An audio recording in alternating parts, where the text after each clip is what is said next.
ক্ষমতা পাইলেই মানুষের টাকা জুলুম করে আত্মসাৎ করে বিদেশে বেগম পাড়া বানায়, বিদেশে লাখ লাখ টাকা পাচার করে, কোটি কোটি টাকা পাচার করে। মনে হয় যেন ক্ষমতা পাইয়ে দেশটাকে নিজের বাপের বাড়ি মনে করে। এ বান্দা, যদি আল্লাহর ভয় থাকে, কোরআনের যদি জাহান্নামের ভয় যদি তোমার অন্তরের ভিতরে বদ্ধমূল হয়, ক্ষমতা পাওয়ার পরে কখনো তুমি মানুষের টাকা, জনগণের টাকা কোনোদিন মানুষ আত্মসাৎ করতে পারে না। আল্লাহ তাআলা আমাদেরকে এই পৃথিবীর ভিতরে পাঠিয়েছেন, আবার আমরা এই পৃথিবী থেকে চলে যাব। এই পৃথিবী থেকে চলে যাওয়ার পরে আবার আল্লাহ তাআলা আমাদেরকে জীবিত করবেন, পুনরুত্থান দিবস ঘটবে। সেখানে আবার আমাদেরকে আল্লাহ তাআলার সামনে দণ্ডায়মান হতে হবে এবং সেখানে আল্লাহ তাআলার কাছে আমাদেরকে হিসাব নিকাশ দিয়ে জবাবদিহিতার কাঠগড়ায় দাঁড়াতে হবে। এই বিষয়টা কাফের, মুশরিক, বেঈমান, ইহুদিরা বিশ্বাস করে না। যে কারণে আল্লাহ রব্বুল আলামিন কোরআনের বিভিন্ন জায়গায় কিয়ামত সংক্রান্ত, পরকাল সংক্রান্ত বিভিন্ন আয়াত আল্লাহ তাআলা নাজিল করেছেন। এ কাফেরদের ভিতরে যারা আখিরাতকে বিশ্বাস করে না, পুনরুত্থানকে বিশ্বাস করে না, তাদের একটি ঘটনা আল্লাহ তাআলা আমাদের সকলের পছন্দের সূরা ইয়াসিনের ভিতরে আল্লাহ তাআলা নাজিল করেছেন। তাফসীরে কুরতুবীর ভিতরে ঘটনাটি এসেছে। নবীজির একজন সাহাবী আস ইবনে ওয়াইল রাদিয়াল্লাহু তাআলা আনহু, তখনও তিনি কালিমা গ্রহণ করেন নাই, তখনও তিনি ইসলামের সুচিতল ছায়াপথে তখনও তিনি আসেন নাই। সে আস ইবনে ওয়াইল তিনি একবার মক্কার উপত্যকার ভিতরে হাঁটতেছিলেন। হঠাৎ করে হাঁটতে হাঁটতে গিয়ে তিনি মক্কার উপত্যকায় একটা জরাজীর্ণ হাড্ডি পেলেন। জরাজীর্ণ হাড্ডিটা পেয়ে তিনি সেটাকে হাতের উপরে নিলেন। জরাজীর্ণ হাড্ডিটাকে নিয়ে হাতের উপরে নিয়ে তিনি ভাবতে লাগলেন, মনে হয় বহু বছর পূর্বে এখানে কোনো মানুষ মারা গিয়েছে, হয়তোবা বহু বছর পূর্বে মানুষটা মারা গিয়েছে, কিন্তু এই মানুষটার অস্থিপিঞ্জরা সব পচে গিয়েছে, মানুষটার গোস্ত পচে গিয়েছে, মানুষের হাড্ডি মাংস সব আলাদা হয়ে গিয়েছে। সে এই হাড্ডিটাকে হাতের উপরে উঠিয়ে নিল। হাতের উপরে উঠিয়ে নিয়ে এভাবে একটা চাপ দিল। চাপ দেওয়ার সঙ্গে সঙ্গে হাড্ডিটা একেবারে চূর্ণ বিচূর্ণ হয়ে গেল।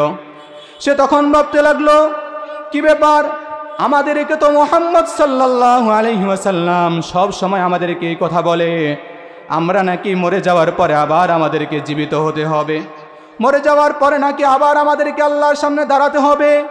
মুহাম্মদ তো আমাদেরকে বলে আবার নাকি আমাদের পুনরুত্থান হবে, আবার নাকি আমাদেরকে জিজ্ঞাসাবাদ করা হবে।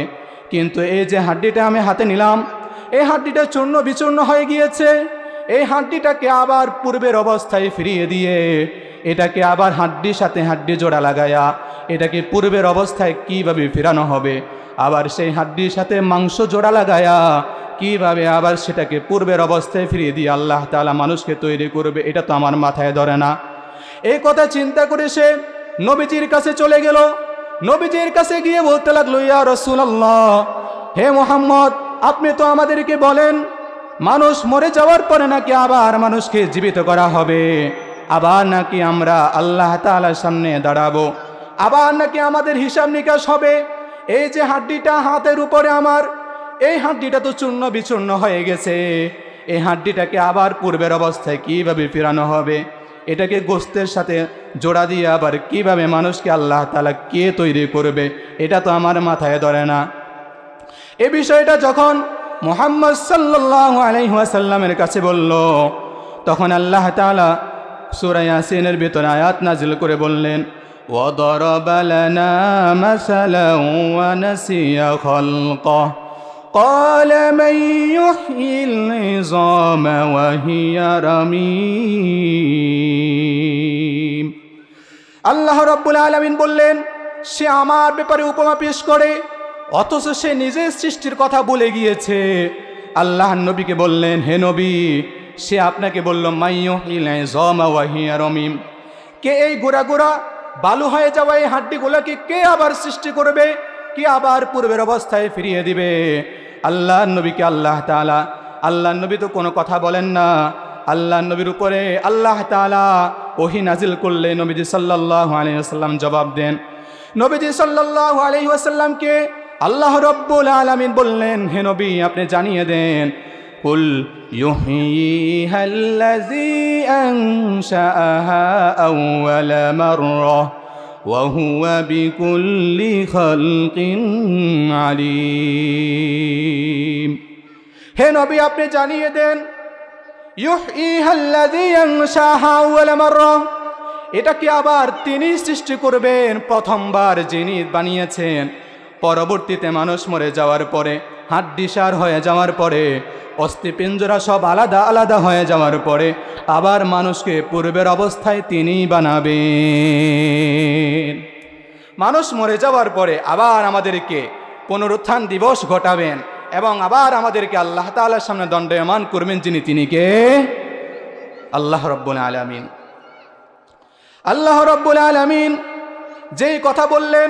মানুষ মরে যাওয়ার পরে আবার মানুষকে আল্লাহ তাআলা জীবিত করবেন এই বিষয়ে কোনো সন্দেহ করা যাবে না এই বিষয়ে কোনো সংশয় সন্দেহ স্থাপন করা যাবে না কারণ হলো আল্লাহ রাব্বুল আলামিন সূরাতুল হজ্জের 5 নম্বর আয়াতে আল্লাহ তাআলা এমন সুন্দরভাবে বিস্তারিত বলেছেন মানুষকে আল্লাহ তাআলা প্রথমবার কেমন করে তৈরি করেছেন প্রথমবার মানুষকে আল্লাহ তাআলা কেমন করে বানিয়েছেন এই বিষয়টা আল্লাহ তাআলা সবিস্তারে আলোচনা করেছেন এই বিষয়টা জানার মাধ্যমে আমাদের সকল সন্দেহ দূরীভূত হয়ে যাবে আর কোনো সংশয় থাকবে না কোনো সন্দেহ থাকবে না আল্লাহ রাব্বুল আলামিন সূরাতুল হজ্জের 5 নম্বর আয়াতে আল্লাহ তাআলা বললেন ইয়া আইয়ুহান নাসু ইন কুনতুম ফি রাইবিম মিনাল বাসি ফাইন্না খালাকনাকুম মিন তুরাবিন সুম্মা মিন নুতফাতিন সুম্মা মিন আলাকাহ ثم من علقة ثم من مضغة مخلقة وغير مخلقة لنبين لكم ونقر في الأرحام ما نشاء إلى أجل مسمى الله رب العالمين বললেন ইয়া আইয়ুহান নাস হে মানুষ সকল তোমাদের যাদের পুনরুত্থান দিবসের ব্যাপারে তোমাদের যাদের সন্দেহ হয় তোমাদের যাদের সংশয় হয় আমি আল্লাহ তাআলা তোমাদেরকে প্রথমবার কেমন করে বানিয়েছি বান্দা শোনো শোনো আমি আল্লাহ তাআলা প্রথমবার তোমাকে কেমন করে বানিয়েছি হে বান্দা আজকে তুমি তোমার নিজেকে আব্দুল করিম বলো আব্দুর রহিম বলো একটা সময় তো তোমার নামও ছিল না তোমার পরিচয়ও ছিল না একটা সময় তোমার ঠিকানাও ছিল না তোমার নামও তো রাখা হয়েছে তোমার জন্মের কয়েক ঘন্টা কয়েকদিন পরে একটা সময় তো তোমার কোনো অস্তিত্বও ছিল না একটা সময় তো তোমার কোনো ঠিকানাও ছিল না একটা সময় তুমি কিচ্ছুই ছিল না আল্লাহ রাব্বুল আলামিন সূরাতুদ দাহরের প্রথম আয়াতে আল্লাহ তাআলা বললেন হাল আতা আলাল ইনসানি হিনুম মিনাদ দাহরি লাম ইয়াকুন শাইআম মাযকুরা আল্লাহ তাআলা বললেন মানুষের জীবনে কি এমন একটা সময় ছিল না যখন মানুষ কিছুই ছিল না মানুষের জীবনে এমন একটা সময় ছিল যখন মানুষের কোনো পরিচয় ছিল না মানুষের কোনো অস্তিত্ব ছিল না হে মানুষ একটা সময় আমি আল্লাহ তাআলা তোমারে কেমন করে বানিয়েছি হে বান্দা আমি আল্লাহ তোমারে একটা নাপাক পানি থেকে আমি আল্লাহ তোমারে বানাইলাম কেমন করে আমি আল্লাহ তোরে বানাইলাম বান্দা শোন শোন আমি আল্লাহ রাব্বুল আলামিন তোর বাবার নাপাক স্পামটাকে নাপাক শুক্রাণুটাকে আমি আল্লাহ তাআলা তোর মায়ের গর্ভের ভিতরে জরায়ুর ভিতরে দিয়ে আমি আল্লাহ তাআলা সেখানে সুরক্ষিত জায়গায় সংরক্ষণ করে রেখেছি অতঃপর আমি আল্লাহ রাব্বুল আলামিন ফেরেশতা লাগায়া সেখানে দিন দিন করে আমি আল্লাহ তাআলা তোরে কেমন করে বানিয়েছি বান্দা শুন এরপর আমি আল্লাহ তোরে 40 দিন রদ বদল করে সে নাপাক পানিটাকে আমি আল্লাহ তাআলা রক্তপিণ্ড বানালাম অতঃপর সেই রক্তপিণ্ডটাকে আমি আল্লাহ তাআলা মাংসপিণ্ড বানালাম অতঃপর সেই মাংসপিণ্ডটাকে আমি আল্লাহ তাআলা বড় একটা হাড় বানালাম তখনও বান্দা এরপরে এই হাড়ের ভিতরে আমি আল্লাহ তাআলা একটা গোশতের পোশাক পরিয়ে দিলাম চামড়া দিয়ে আবরণ দিয়ে দিলাম বান্দা তখনও তোর চোখ ছিল না তখনও তোর নাক ছিল না তখনও তোর কান ছিল না তখনও তোর দাঁত তো বহু দূরের কথা তখনও তোর হাত ছিল না পা ছিল না তখনও তোর কিছুই ছিল না অতঃপর আমি আল্লাহ রব্বুল আলামিন সেই হাড্ডির উপরে গোস্তের আবরণ দিয়ে সেখানে আমি আল্লাহ তাআলা চোখ দান করলাম, পা দান করলাম, নাক দান করলাম, কান দান করলাম, ঠোঁট দিলাম, মুখ দিলাম, এ বান্দা মাথা দান করলাম, আমি আল্লাহ তাআলা তোরে হাত দান করলাম, পা দান করলাম। তোর মায়ের গর্ভের ভিতরে আমি আল্লাহ তাআলা অত্যন্ত সুন্দর একটা স্ট্রাকচার দিয়ে আমি আল্লাহ রব্বুল আলামিন তোর মায়ের গর্ভের ভিতরে আমি আল্লাহ তোরে বানালাম। সুবহানাল্লাহ। আল্লাহ তাআলা কত দয়া করে আমাদেরকে বানিয়েছে, কত মায়া করে আল্লাহ তাআলা আমাদেরকে বানিয়েছে। এরপরে আল্লাহ তাআলা বললেন, হে বান্দা, এরপরে যখন আমি আল্লাহ তাআলা সুন্দর একটা স্ট্রাকচার দিলাম, সুন্দর একটা অবয়ব আমি আল্লাহ তোরে দান করলাম, এরপরে আমি আল্লাহ তোর দেহের ভিতরে রূহ ফুঁকে দিলাম। বান্দারে, যখন আমি তোর দেহের ভিতরে রূহ ফুঁকে দিলাম তখন তোর খাবারের প্রয়োজন দেখা দিয়েছে। এ বান্দা চিন্তা করে দেখ, তোর মায়ের গর্ভের ভিতরে থাকাকালীন পৃথিবীর কোনো বৈজ্ঞানিক তোর খাবারের ব্যবস্থা করতে পারে নাই, পৃথিবীর কোনো সায়েন্টিস্ট তোর খাবারের ব্যবস্থা করতে পারে নাই, পৃথিবীর কোনো ডাক্তার তোর খাবারের বন্দোবস্ত করতে পারে নাই। আমি আল্লাহ রব্বুল আলামিন কেমন করে তোর খাবারের ব্যবস্থা করেছি রে বান্দা। আমি আল্লাহ রব্বুল আলামিন তোর মায়ের নাপাক মাসিক অসুখটাকে আমি আল্লাহ তাআলা বন্ধ করে দিয়ে তোর নাভির সাথে তার দিয়ে জয়েন লাগায়া আমি আল্লাহ তাআলা সেই নাপাক রক্তগুলোকে তোর পেটের ভিতরে ঢুকিয়ে দিয়ে আমি আল্লাহ তাআলা তোর মায়ের গর্ভের ভিতরে তোরে তিল তিল করে বড় করেছি। হে বান্দা, আমি আল্লাহ যদি চাইতাম তোরে মুখ দিয়েও সেগুলো খাওয়াইতে পারতাম, কিন্তু তোরে মুখ দিয়ে সে নাপাক বস্তু খাওয়াই নাই, তোরে আমি নাভি দিয়ে সেগুলোকে ট্রান্সফার করে দিয়েছি। বান্দারে, কেন আমি তোরে মুখ দিয়ে দিলাম না? কারণ তুই দুনিয়াতে আসার পর এই জবান দিয়ে তুই আমি আল্লাহকে রব বলে স্বীকার করবি, আমি আল্লাহর তুই শকরগুজার বান্দা হবি, আমি আল্লাহর গোলামি করবি, আমি আল্লাহকে রব বলে স্বীকার করবি। যেই কারণে মায়ের গর্ভে থাকা অবস্থায় আমি তোর মুখটাকে নাপাক করে নাই, মাতৃ গর্ভে থাকা অবস্থায় আল্লাহ আমাদের জবানকে নাপাক করে নাই। কারণ এই পৃথিবীতে আসার পরে আমরা একজনের গুণকীর্তন করব, চিৎকার করে বলেন তিনি কে? আল্লাহ রব্বুল আলামিনের গুণকীর্তন করার জন্য আল্লাহ মাতৃগর্ভের ভিতরেও আমাদের জবানকে নাপাক করে নাই। কেমন মায়া করে দয়া করে আল্লাহ তাআলা আমাদেরকে বানিয়েছে। এরপর আল্লাহ বললেন, বান্দারে, অতঃপর ইলা আজালিম মুসাম্মা, অতঃপর নির্দিষ্ট একটা সময় পর্যন্ত আমি আল্লাহ রব্বুল আলামিন তোরে মায়ের গর্ভের ভিতরে রেখেছি। সুম্মা নুখরিজুকুম তিফলা, অতঃপর আমি আল্লাহ রব্বুল আলামিন তোরে একটা বাচ্চার আকৃতি দিয়ে এই পৃথিবীর আলো বাতাস দেখিয়েছি। এ বান্দা চিন্তা করে দেখ, তখনও তুই কথা বলতে পারো না, তখনও তোর দাঁত ওঠে না, শক্ত খাবার তখনও তুমি খাইতে পারো না। এরপরে আমি আল্লাহ তোরে কিশোর দান করলাম, এরপরে যৌবন দান করলাম, এরপরে বয়স দান করলাম, বৃদ্ধ বয়সে উপনীত করলাম, এরপরে আমি আল্লাহ তোর চুল দাড়ি পাকাইলাম।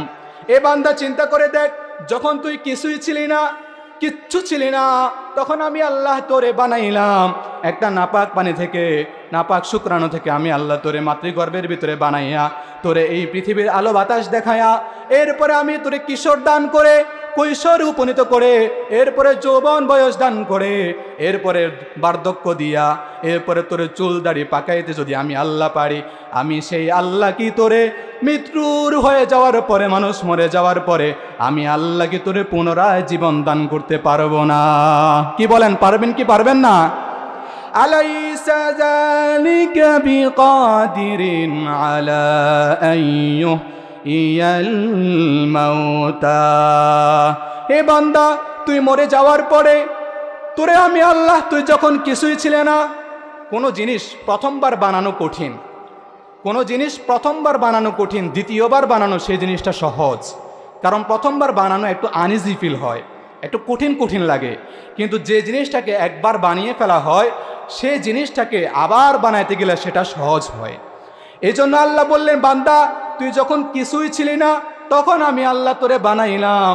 আবার বান্দা তুই মরে যাওয়ার পরে, হাড্ডিসার হয়ে যাওয়ার পরে, অস্থিপিঞ্জরা সব আলাদা হয়ে যাওয়ার পরে তখনও কি আমি আল্লাহ তোরে বানাইতে পারবো না?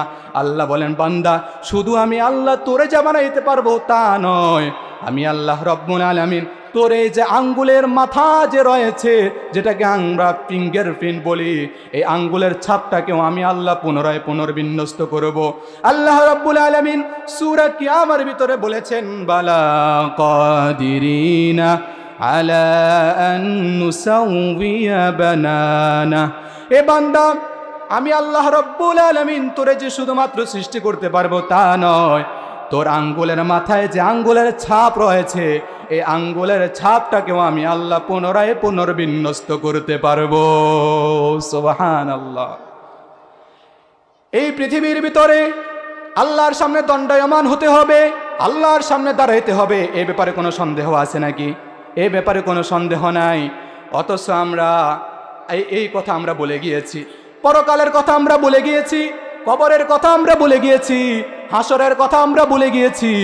এই হাসরের কথা, কবরের কথা, জাহান্নামের কথা বলে যাওয়ার কারণেই তো আজকে সুদের ভিতরে পড়ে আছে, এই কারণে তো আজকে ঘুষের ভিতরে পড়ে আছে, এই কারণে তো আজকে দুর্নীতির ভিতরে পড়ে আছে।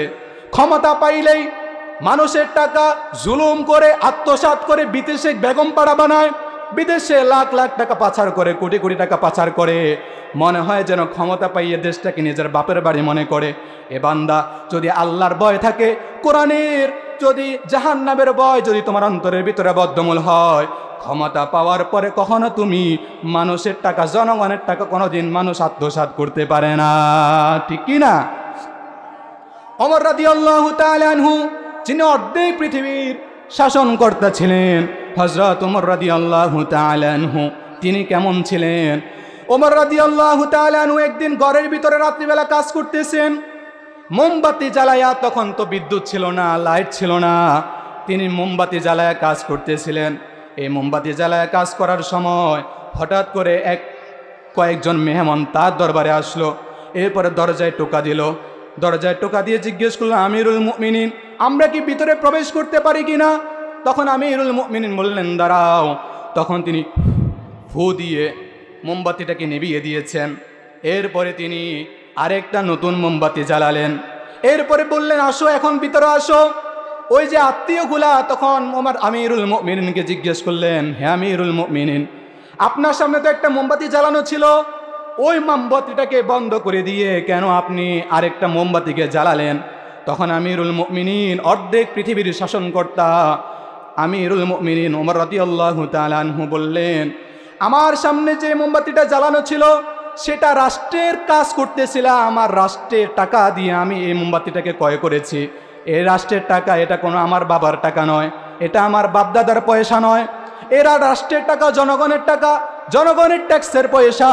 এই জন্য আমি চিন্তা করলাম, তোমরা যখন আমার কাছে এসেছো, তোমরা তো আমার আত্মীয় স্বজন, তোমরা তো পারিবারিক কথাই আমার কাছে বেশি বলবা, এই জন্যই আমি এই মোমবাতিটাকে নিভিয়ে দিয়ে আমি আরেকটা নতুন মোমবাতি জ্বালিয়েছি, যেটা আমি নিজের টাকা দিয়ে ক্রয় করেছি।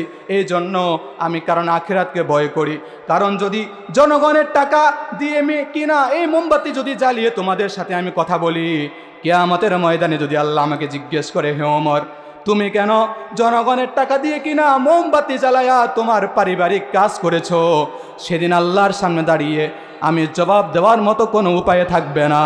এই জন্য আমি রাষ্ট্রের টাকা দিয়ে ক্রয় করা মোমবাতিটাকে বন্ধ করে দিয়ে, নিভিয়ে দিয়ে, আমার নিজের টাকা দিয়ে কেনা মোমবাতিটাকে জ্বালিয়ে দিয়েছি। সেই রকম ওমরও যদি আজকে আমাদের এই রাষ্ট্র ক্ষমতায় থাকে, আজকেও কোনোদিন মানুষের টাকা আত্মসাৎ হবে না, জনগণের টাকা আত্মসাৎ হবে না। কথা বলেন ঠিক কিনা? আমরা দোয়া করতে পারি কিনা এমন একজন ওমর আমাদের রাষ্ট্রনায়ক হোক? দোয়া করতে পারি? দাও খোদা দাও আমায় আবার ওমর দারাজ দিল, দাও খোদা দাও আমায় আবার ওমর দারাজ দিল, দাওয়ালির মতো বীর সেনানি জাগাতে নিখিল, দাও খোদা দাও আমায় আবার ওমর দারাজ দিল, দাও খোদা দাও আমায় আবার ওমর দারাজ দিল। হামজাকে দাও ঘরে ঘরে জীবন দিতে অকাতরে। হামজাকে দাও ঘরে ঘরে জীবন দিতে অকাতরে। আবার কাবা ভাঙতে এলে, আবার কাবা ভাঙতে এলে পাঠাও আবাবিল। দাও খোদা দাও আমায় আবার ওমর দারাজ দিল। দাও খোদা দাও আমায় আবার ওমর দারাজ দিল। দাও খোদা দাও আমায় আবার ওমর দারাজ দিল। আল্লাহ তাআলা আমাদের সকলকে আল্লাহ তাআলার কোরআন মোতাবেক সুন্নাহ মোতাবেক জীবনকে গঠন করে যেন আমরা সামনের জীবন অগ্রসর হতে পারি সে তৌফিক দান করেন, বলেন আমিন।